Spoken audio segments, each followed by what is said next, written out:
Now, it is not a secret anymore that the country is currently again printing new Kenyan shillings notes, which has stirred up a conversation on social media as many want to know why the government of Kenya is again changing its currency, remembering that it's only about 5 years when President Uhuru Kenyatta launched the currency that we have, the Kenyan notes that we are using right now.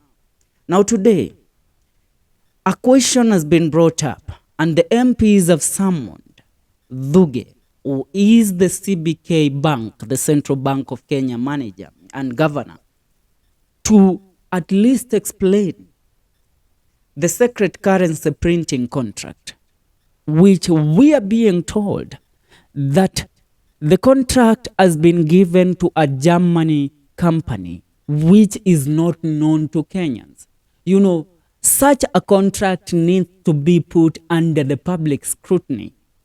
Such companies needs to be put under public scrutiny for the Kenyans to approve and to be aware that this is the company that is going to print the money that we as a country are going to use.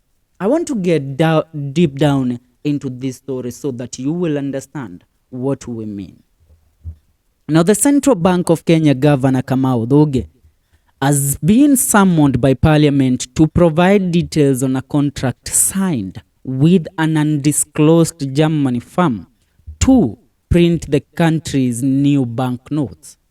The National Assembly's Finance and National Planning wants the CBK boss to shed light on the name of the German firm, how the tender was awarded, and the amount the deal will cost the taxpayers to print the new currency. The committee, chaired by Kamau Thugge MP, Kuria Kimani, has opened a probe following CBK's revelation that a German firm had been hired to print new notes. And I shall quote, "We will be meeting the Central Bank of Kenya Governor Kamau Thugge over reports that a firm has been identified to print new banknotes," Mr. Kimani said about a directive to Dr. Thugge to appear before the parliamentary committee on Tuesday next week. "I ask you members to be present on that day. I know we will be in recess, but we need to know the details of this currency printing deal." Dr. Thugge last week revealed that Kenya had taped the services of a German firm for the printing of new notes, months after allowing the local subsidiary of British printer De La Rue, in which it owns a 40% stake, to shut down for lack of new orders. He, however, did not provide details on the name of the firm, how the tendering was done, and how much will be spent on the deal. The government did not explain whether the new printer was sourced through competitive or direct procurement. Dr. Thugge disclosed the new printer while fielding questions from the media during the post-monetary policy committee meeting. The governor only told the media that the printing was being done by one of the best firms in Germany. The notes we have are getting old, and therefore we need to get new notes. The reason why we started with Kenya shillings 1,000 notes is that we are projecting there could be a stock out of those notes in July or August. And so it was really necessary that we get new notes as quickly as possible, he said. The notes will bear the signature of Dr. Thugge and Treasury Principal Secretary Chris Kipto. They will have the year of print as 2024 and will bear new security dress with color changing effects that are specific to each denomination. CBK said that the rest of the features remain the same as those of the series issued in 2019. The new Germany printer is taking over the multi-billion shillings currency printing deal after De La Rue Kenya EPZ Limited, a notes printing firm in which Kenya purchased a 40% stake for 5 million euros, which is 820.5 million in 2019, shut its plant in Nairobi and wound down operations 19 months ago. Germany has two prominent currency printers, Bader's Drucke GmbH and Giseke de Variante GmbH, and it is not clear if either of the firms is the one that has been awarded a new contract to print notes for Kenya.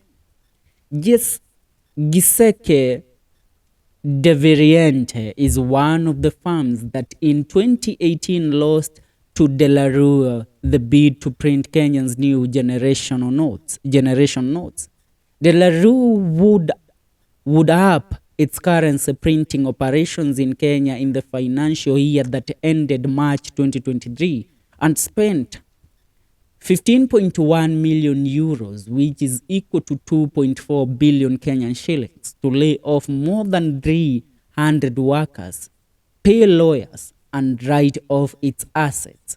De La Rue's exit marked an abrupt change of fortune for a firm that in late 2018 won an 85 million euros contract, which was 13.9 billion Kenyan shillings, 3-year tender to design and manufacture Kenyan's new currency generation notes.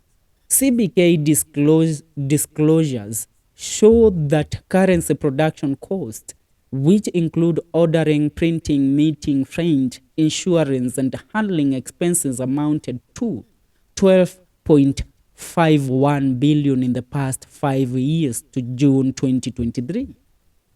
Now, Treasury's dividends from the joint venture was 0.8 million euros, which is equal to 131.2 million Kenyan shillings in 2020, 1.2 million euros, which is equal to 196.9 million Kenyan shillings in 2021, and 0.9 million euros, which is equal to 147.7 million Kenyan shillings in 2022, before the weed down cost saw it take a 2.9 million euros, which is equal to 475.8 million loss last year, 2023, after President William Ruto took power.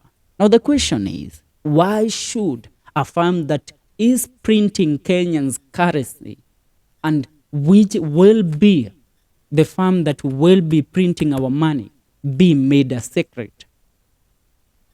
Why should the contract remain a secret? Why shouldn't it be disclosed to the public as it was done when De La Rue won the contract in the year 2018? We want to know that. And the questions will be answered next week on Tuesday by the CBK Governor, Kamau Thugge. That's it for now. Make sure you subscribe to Celeb Corner KE.